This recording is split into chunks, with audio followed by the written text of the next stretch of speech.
Allah'ın El-Mu'min degan ism sifatlari haqidagi tafsirlar. Bismillah, elhamdülillah ve salatu vesselam ala Resulillah. Assalamu alaikum ve rahmetullahi ve berekatuhu.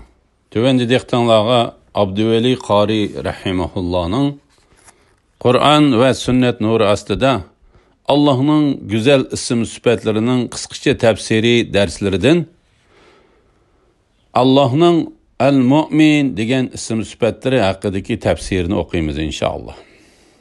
Ma'auzu billahi minashshaytonirrojim. Allah'ın El-Mu'min degan ism sifatlari haqidagi tafsirlar. Allah'ın El-Mu'min degan sifati Qur'onda bir yerda tilga ilingan. Yani El-Haşr surəsinin 23-oyatida Allah'tan başka ibadetke layık hiç ma'bud berhak yoktur. O mutlak padişahtır. Yani bütün mahlukatın malikidir. Paktır.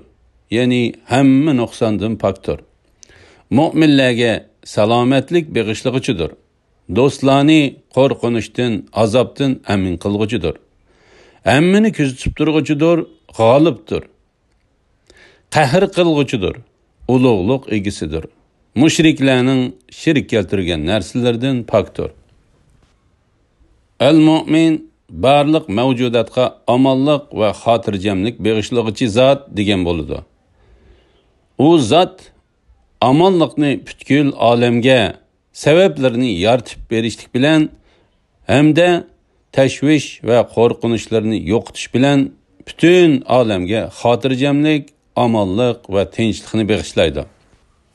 İnsanni eğer ölçep görsek, düşmanlar tarafından talep kılıngan bulup, o bir tenglikte kalgan bolsa, zayıfliki tüpeyliden azalarını hem hareketlendirişke çaresiz kalgan bolsa, navada hareketlendirişke kadir bulalasa hem düşmandan özünü müdafiye kılıdığan qoralı bulmasa, yoki quroli bilan dushman bilan urushga qodir bo'lolmasa yoki yordamchilar bo'lib ular dushmanga mag'lub bo'lib qolishidan ansirganda bir kishi kelib uningga yordam qilsa yoki uning dushmanlarga qarshi turishga kelolmagan yordamchilariga qarab boshqa yordamchilar bilan kelib uni himoya qilsa yoki uning atrofiga bir uni himoya qiladigan bir qo'rg'on qurib bersa,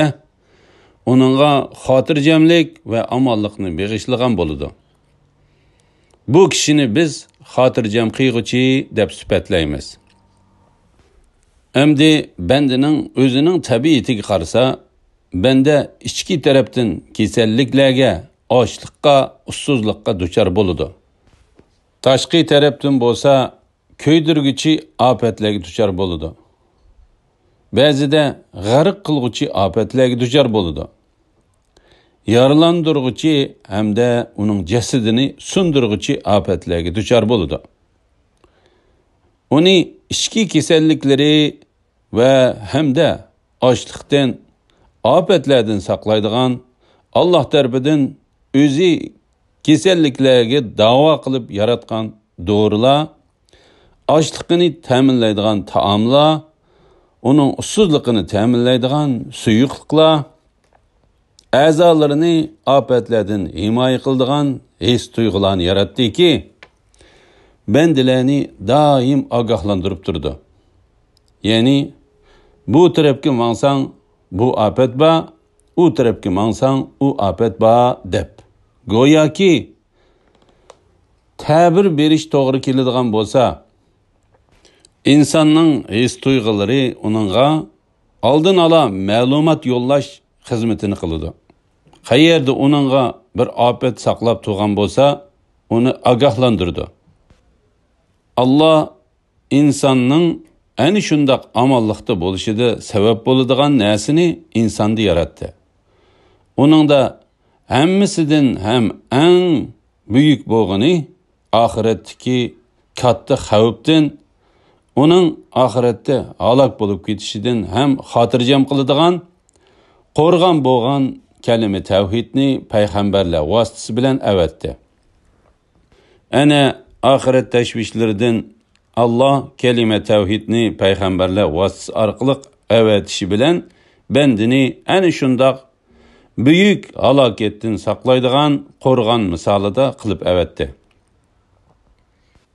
Hadis Kudüs'ta Allah La ilahe illallah menin qorğanım. Kimi ki menin qorğanımga kirib alsa azabımdan aman qalıdı dedi. Ana mu'minni xotirjam qilg'uchi zot mana mundaq bo'ladi. Bendining bu sifatdan oladigan ulushi shu bo'lish kerakki, Allohning xalqi, maxluqoti, xususan bandalari buningdan xotirjam yashaydigan sifatda yashash kerak. Kishilar uning zararidan xotirjam bo'lib yashash kerak. Mana bu bendining al-mu'min sübtidan algan ülüşüdür. Özüden kişiler xotirjam yashash bosqichidan besib o'tgandan keyin kishilarga dunyolarda, dinlarida kelayotgan zararlarni mudofaa qilib yashalashlar kerak. Payg'ambar alayhisalom dedilar-ki, Allohga qasam qilamanki, iymonning e'tibori yo'q. Allohga qasam qilamanki, iymonning e'tibori yo'q. Allohga qasam qilamanki, iymonning e'tibori yo'q deb 3 qitim takrorladi. Ashab-ı kiramlar qo'rqishib so'radiki, ey Allohning payg'ambari, kimning iymonining e'tibori yo'q deb so'rag'inida yanlardagi kishilar uning zarridan xotirjam bo'lanmagan kishi dedi. Payg'ambar alayhisolatu vassalam ana Allah har qanday zarar yetkazishga qodir bo'lsa ham bendining atrofida hamma tarafdan kelayotgan azoblardan, kelayotgan kasalliklardan saqlaydigan dorilarni, ochliqdan saqlaydigan taomlarni, usuzlikdan saqlaydigan suyuqliqlarni, tashqi tarafdan keladigan ofatlardan saqlaydigan narsalarni, jasadlarini va a'zolarini yoritib bersa ham bu zaif banda atrofidagi kishilarga zarar yetkazsa, bu Allohning al-mu'min sifatidan hech qanday bahramand bo'lolmagan kishi bo'ladi. Bandalar ichida al-mu'min sifatiga eng sazovor bo'lgan kishi kim? Kishilarning shariatga xiloflik qilayotganligini ko'rib, ularning dahshatli bir halokatga ketayotganligini ko'rib, ularning shundoq bir dahshatli halokatdan, xususan oxiratdagi azobdan saqlanishiga sabab bo'lib xizmat qilgan mu'min kishi. Allohning al-mu'min sifatini o'zlashtirishga harakat qilgan kishidir. Kishilarni Allohning nijotlik yo'liga menishiga harakat qilgan bu sifat payg'ambarlarning eng oliy sifatlari bo'lgan. Ular bütün özlerining hayot vaqtidagilari bilan emas, balki qiyomatgacha bo'lgan insoniyatning faqat insoniyatning o'ziga emas, balki olamdagi Allohning mavjudotining hammasining xotirjamlikda, amonlikda bo'lish uchun bo'lgan islom dinini yetkazishda o'zida bor bo'lgan bütün imkoniyatlarni sarf qilib, kishilarning amonlikda bo'lishiga harakat qilgan. Ana payg'ambar alayhissalatu vassalam sizlar xuddi parvonadek o'tqa o'zinglarni ursizlar. O'tliqini bilmasdan ursizlar. Men to'xtamasdan sizlarni o'tdan tartib turg'uchiman degan ekan. Ana bu payg'ambarlarga mirosxo'r bo'lgan o'limalar kishilarning halokatiga sabab bo'layotgan narsalardan, ularning dunyo va oxiratda omonlikda bo'lishiga bor kuchlarini sarf qilib, hatto ulardan arziyatlar ko'rsimu ham uningga hirsman bo'lgan kishilar Allohning al-mu'min sifatidan ulushini elib, Allah'ның xulqini özleştirishga harakat qilgan kishilardir. Qur'on va hadislarda Allah'ның bu ism sifatlariga aloqador tuvandagi mazmunlar tilga ilingan. Sura Yusuf 17-oyatida ular ey atamiz Yusufni nesillərimizdən yanında qoyub yugurishkili ketib qilibdiq. Uni bo'ri yeb ketibdi. Rast gap qilsaqmi sen bizga ishonmaysan deyishdi. Quraysh surasi 4-oyatida ularni qo'rqinishdan amin qildi.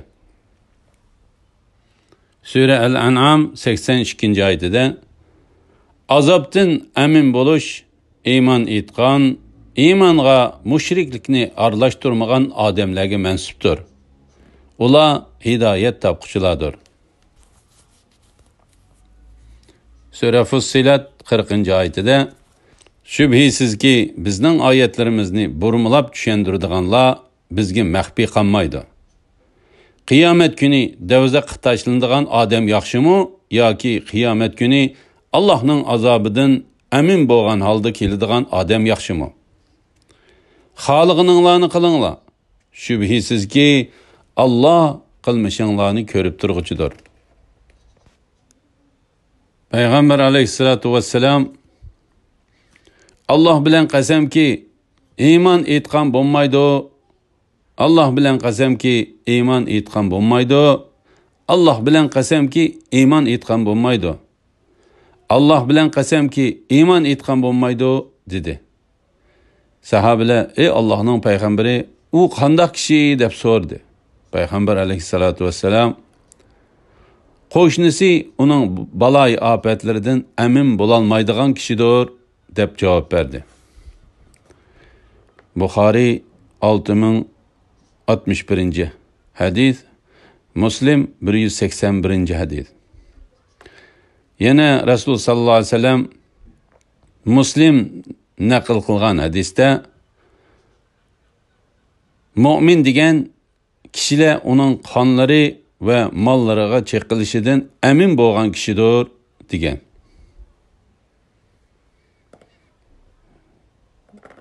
Tirmizi 2836-hadis, An-Nasa'i 5012, Abu Davud 4069-hadis.